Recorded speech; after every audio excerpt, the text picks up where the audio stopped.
I would now like to call this August 18th, 2011 Cookeville City Council meeting to order. Could we get a roll call, please? Councilman Anderson. Present. Councilman Woodford. Present. Mayor Swallows. Here. Vice Mayor Epps. Here. Councilman Albright. Here. All present. Thank you. Now would everyone please stand for a moment of silence, followed by the Pledge of Allegiance.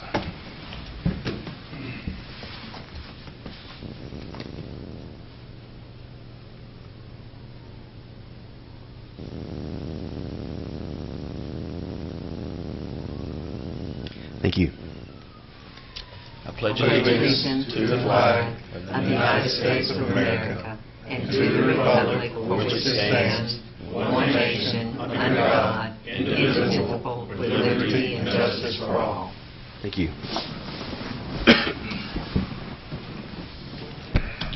All right, consider approval of agenda as presented. Are there any changes? No changes. No changes? Move for approval. Second. All right, I'll vote. 5 yes votes, motion carries. On to old business. Consider approval of minutes of council meeting held on August 4th, 2011. Have a motion for approval. So moved. Second. All vote. 5 yes votes, motion carries. All right, item 3 in the old business. Consider on second and final reading ordinance 110713, rezoning from RD, single family and duplex residential, to CL, local commercial, properties located on West 7th Street, West 8th Street, and Laurel Avenue. Sponsors Mr. James Mills. Mr. Mayor and council members, the properties proposed for rezoning are depicted on the screen. There's an aerial view, the recommendation in the land use plan, and the existing zoning. The Planning Commission recommended for approval of the rezoning of these properties subject to their combination with 3 other tracts owned by the same family that are contiguous with North Willow Avenue. That plat has been done and completed. The Planning Department also recommended for approval. We've received no calls or comments since first reading. Thank you, Mr. Mills. Do I have a motion for approval? So moved. Second. Any questions from the council? Comments? Any from the audience? Seeing none, I'll vote. 5 yes votes, motion carries. Thank you, Mr. Mills. Item 4. Consider on second and final reading ordinance 110714, closure and abandonment of a portion of an undeveloped alley right-of-way located between North Whitney Avenue and Armstrong Avenue, and declaring it as surplus. Sponsors Mr. James Mills. Mr. Mayor and council members, this is the location of the alley. It's approximately 194 feet in length and 12 feet in width. This came about after negotiations with the city manager for the acquisition of right-of-way for the widening of West 7th Street, and this, if approved, would be a swap, a partial part of the payment for the right-of-way for West 7th Street. The closure has been approved by the Planning Commission, as recommended by the Planning Department. We've had no calls or comments since first reading. Thank you, Mr. Mills. Do I have a motion for approval? Motion to approve. Second. Questions, comments from the council? Any from the audience? Seeing none, I'll vote. 5 yes votes, motion carries. Thank you. Thank you, Mr. Mills. We'll move on to the consent agenda. Item 5, receive letter of approval from the State of Tennessee Comptroller of the Treasury to issue 3-year capital outlay notes not to exceed $500,000. And then item 6, consider awarding bid for vehicle servicing. Have a motion for approval on the consent agenda. So moved. Second. Any questions from the council? Comments? Seeing none, I'll vote. 5 yes votes, motion carries. On to new business. Item 7, consider on first reading ordinance 110815, amending Title I, Chapter 3, Sections 1-302 and 1-303 relative to public records. Sponsors Ms. Gail Fowler. Mayor and Council, this ordinance is being amended to delete an outdated reference to media that is used to provide information. Section 1-302 reads, copies made from the City of Cookeville's computers will be made only on diskettes provided by the City of Cookeville or known by the City of Cookeville to be free of viruses or other objectionable software which might interact with the City of Cookeville's computers is being deleted. The reference to diskettes is outdated, and most frequently requested records can now be found on the City of Cookeville's website or provided on another form of media.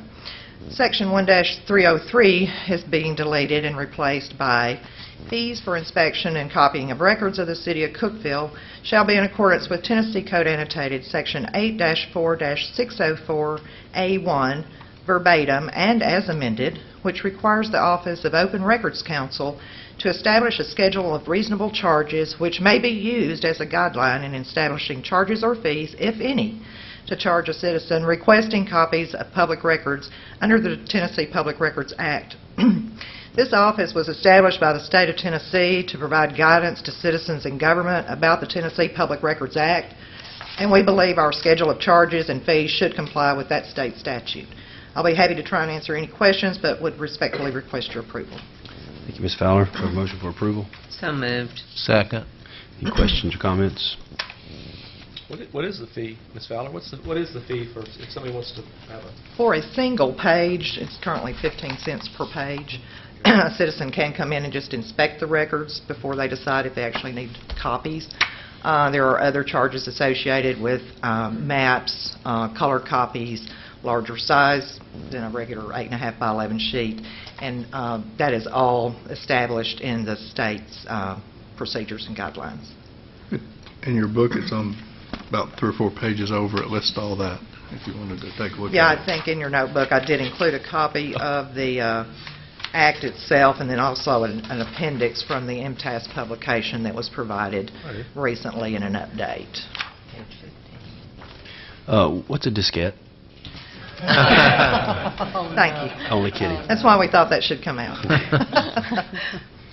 Any other comments or questions? Oh, okay. Seeing none, all vote. 5 yes votes, motion carries. Thank you, Ms. Fowler. Thank you.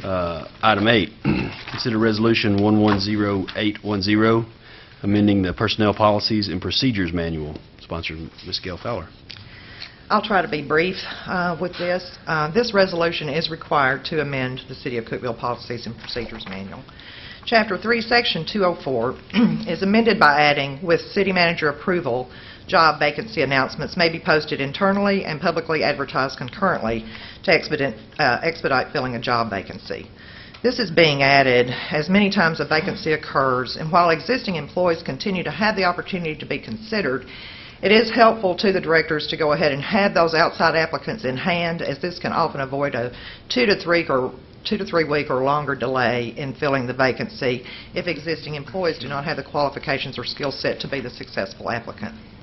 Chapter 3, Section 504 is amended by adding, with the approval of the city manager, written examinations, physical agility, or other job-related examination scores shall be valid for 6 months from the test date, except the scores of finalists, those that are given in the initial interview, which shall remain valid for 1 year. There have been occasions where longer periods of time occurred between vacancies. This gives the city manager the authority to allow employees to stand on their scores, if you will, or address the need for retesting should specific requirements dictate. Chapter 5 is being amended by adding a new section, Workplace Harassment. This addition is being recommended by the Tennessee Municipal League. Workplace civility and hostile workplace issues seem to be on the increase, and this is their recommended language. This is in addition to the sexual harassment and other similar policies that are already in place, but provides another layer of emphasis for employees to be mindful of regarding respect for their coworkers and citizens. I don't have that on. I can read it in its entirety if you'd like, but it will be provided to employees and they'll be counseled about it. Section 5.03 is being added to Chapter 8, Section 5, to actually incorporate the mandatory retirement at age 62 requirement for police and fire department employees. It was adopted by Resolution R0909-14 that will be included as an appendix to the manual, but this actually gets it into the policy language.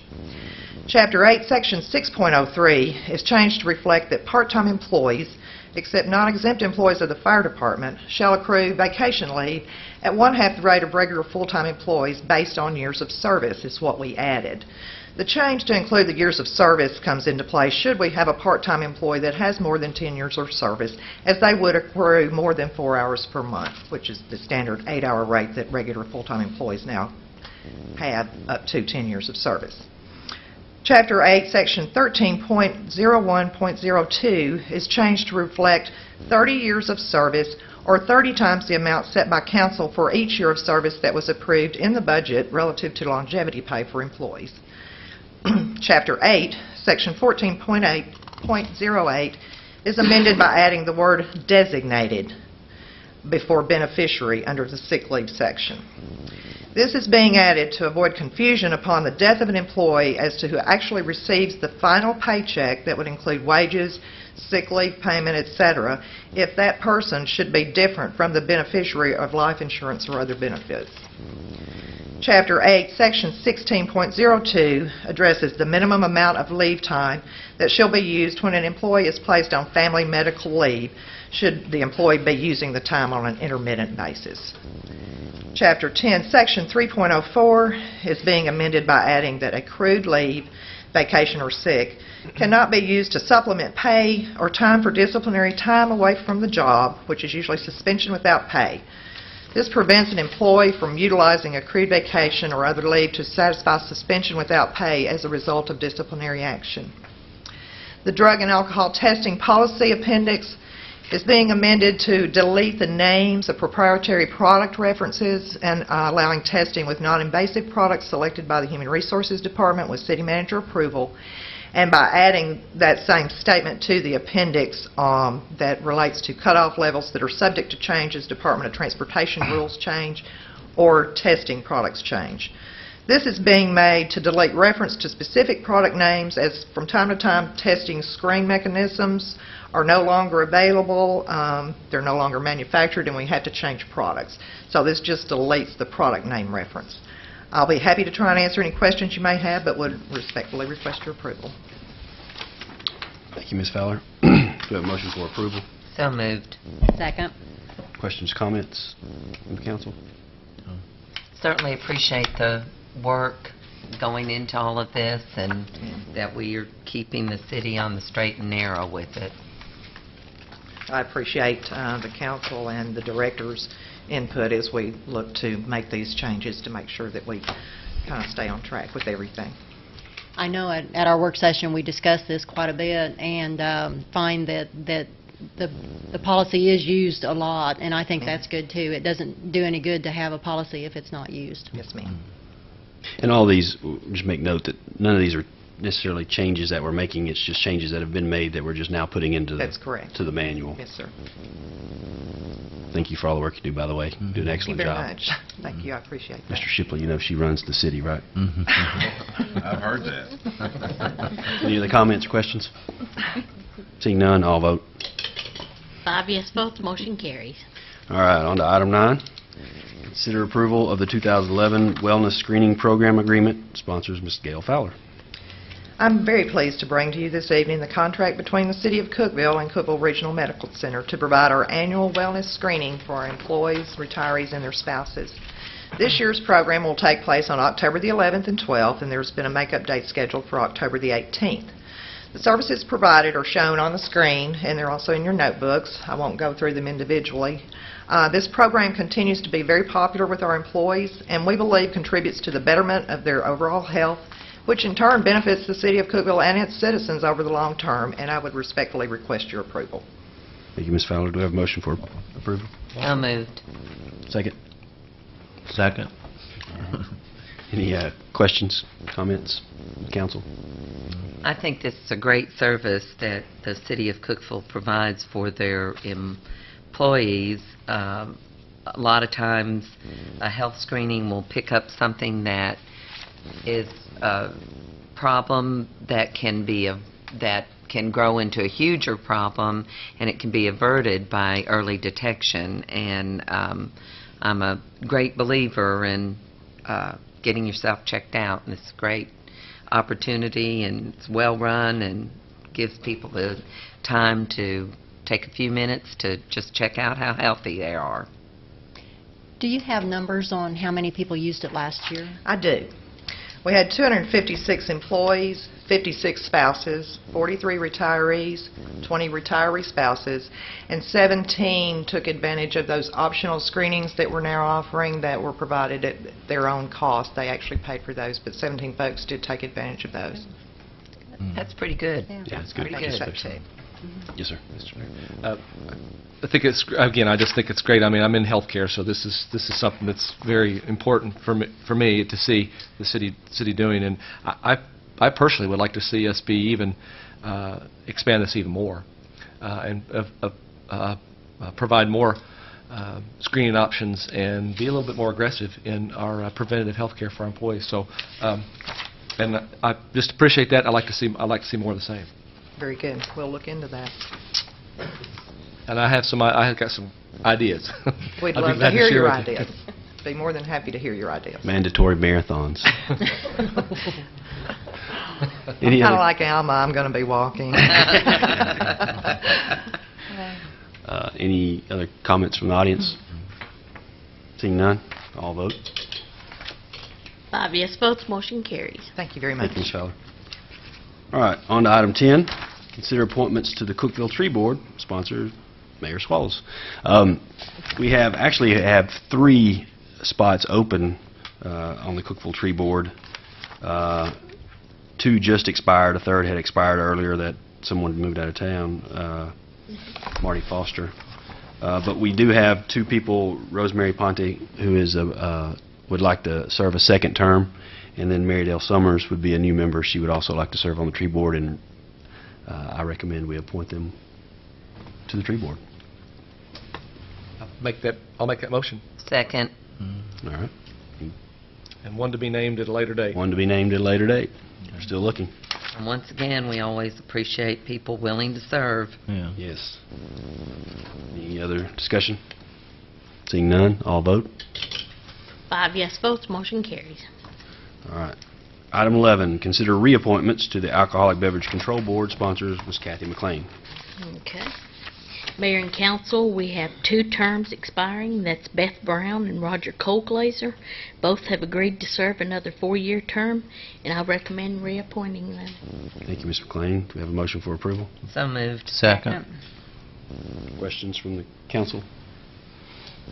I think, Glad to have people willing to serve, and this group works quite a bit. yeah, they've been working a lot the last 6, 7 months. Yes, they have. They want to serve again. More power to them. All right. Any other discussion? Seeing none, all vote. 5 yes votes, motion carries. Thank you. On to item 12. Consider approval of purchase of sanitation carts. Public Works Department sponsor, Greg Brown. Mayor and council, Stringfellow is the sole source provider for the sanitation carts we use. It's a Toter brand. They have quoted a price that total price including shipping is $25,360 for 425 carts, and that's roughly the same price as the last time we did. That's $58 a cart. So I would recommend your approval. Thank you, Mr. Brown. Do I have a motion for approval? So moved. Second. How often do we have to do this usually? About once a year. Once a year?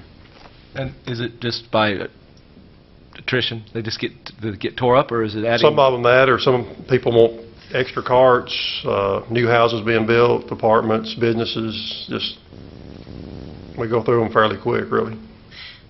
Most of them is just new requests for new carts. Do you know what the lifespan of, because I know I've had the same cart from the day, Most of them are still out there. and how long ago was it that we started doing this? Was it 2004, I think?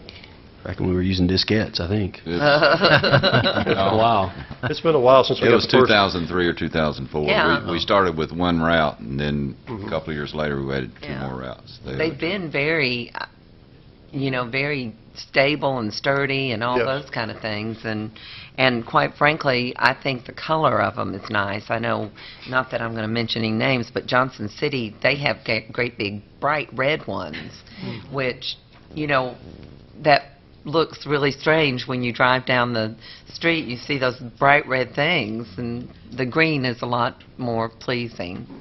I thought it was gray. Gray. Oh, excuse me, gray.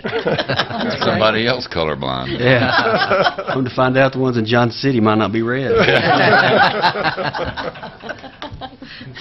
Now, it's true that, of course, everybody has provided one, and then if you want another one, you have to pay for it, right? That's correct. And whatever the cost of the cart is what they have to pay. Any other comments? Questions? Yes, sir. I have a question. What are the carts? What are Trash cans. I mean, the ones that you roll out to the street. Sure. The That big I do truck know comes that by they and picks roll them them. up. Yeah. Good question, though. But it is, it sounds like trash carts, but they're really trash cans. They couldn't charge you $25,000 if they didn't take all that trash can. Any other questions? That was a good question. Seeing none, all vote. 5 yes votes, motion carries. All right, item 13, consider awarding bid for automated side loading garbage truck. Public Works Department sponsors Mr. Greg Brown. Mayor and council, we recently advertised and received one bid for a new side load garbage truck. This is for the residential routes, the ones that pick up the carts we're talking about. Stringfellow at $239,994 was our only bid, and it is within our budget. We did have one bid that was received late that we rejected, but I would recommend your approval. Thank you, sir. Do we have a motion for approval? Motion to approve. Second. Any questions or comments? When we were budgeting this came out less than what we budgeted. Yes, we had budgeted $250,000, so it came in a little bit lower than that. That's good. It's excellent. And the longevity of these trucks, they're one of the more harder working trucks. They start and stop, and they're lots of Yes. moving parts, et cetera. How long are these lasting? When can we expect to have to purchase another truck, I guess? Probably in a couple of years. Really? The last one we bought, I think, was 3 years ago or 2 years ago. So about 5 years. What do you do with the old ones? We use those as a backup in case the ones we're using tear up. We can use it, or on holiday when we have double routes, we use those instead of having to use one of the old rear load trucks and get two guys to ride on the back of it. So with this one, we'll have two backups. We'll just have one rear load truck that we'll have to pull two people off to have more than one breakdown on the holidays. Thank you. Any other questions? Comments from the audience? Seeing none, all vote. 5 yes votes, motion carries. Thank you. Thank you, Mr. Brown. Item 14, consider approval of purchase of 3 2011 compact work trucks. Customer Service Department sponsors Mr. Mike Davidson. Mayor and council members, I'm seeking approval to purchase 3 small compact pickup trucks for a meter reading department from the low bidder, Ed Rogers Valley Ford, of $15,765 for each truck, for a total of $47,295. This is a budget item for all 3 trucks, and I'd recommend your approval. Thank you, Mr. Davidson. Do we have a motion for approval? So moved. Second. Questions? Questions from the audience? Seeing none, all vote. 5 yes votes, motion carries. Thank you. All right, this is the portion of the meeting where we hear from citizens and/or delegations. If anybody from the audience or from the council would like to speak. One thing I want to do is point out a couple of guests that we have, and I'm going to ask them to stand. Miss Coral Wilson, and she is with the American Heritage Girls Troop, Tennessee 0226, and then Mr. Aaron Wilson. He's with Boy Scouts of America Troop 72. Both of them are working on their citizenship badges, and you can tell they're related because they're not sitting beside each other. Sorry to embarrass you. I work with their mother, so. Anyone have anything to discuss? Go Cavs. Go Cavs. Play tonight. Tonight? Yeah, it's on TV. On TV. On TV. Who they play? Brentwood. Brentwood High. Okay. Academy. Good deal. We're going to myrtleize them. All right. Anything else? Meeting adjourned.